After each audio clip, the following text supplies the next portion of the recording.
கிடைக்கும் போது ஆல்ரெடி வந்துட்டு இப்போ நிறைய மெடிக்கல்ல போய் நாசில் டிராப்ஸ் வாங்கி விட்டுறாங்க. அது அதிகமா யூஸ் பண்றது நல்லதா இல்ல ஃபர்ஸ்ட் அதை யூஸ் பண்ணலாமா?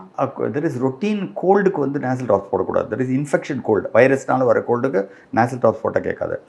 இதுக்கு நீங்கள் அலர்ஜிக் கோல்டுக்கு நேசல் ட்ராப்ஸ் கேட்கும். அலர்ஜிக் கோல்டுக்கு ஒரு ஃப்ளூ பிளாக் நேசல் ஸ்ப்ரே அடித்தா அந்த மூக்கடப்பு போயிடும், அதுக்கு கேட்கும். பட் ரொட்டீனாக அந்த கோல்டு இன்ஃபெக்ஷனான வைரஸ் கோல்டுக்கு நீங்கள் நேசல் ட்ராப்ஸ் போட்டு பிரயோஜனமே இல்லை. ஓகே, இது வந்து மெடிக்கல்ல அவங்களுக்கு தெரியுமா நம்ம போய் கோல்டு எங்களுக்கு நாசில் டிராப்ஸ் கொடுங்க? அவனுக்கு எப்படி தெரியும்? தெரியவே தெரியாதுல்ல.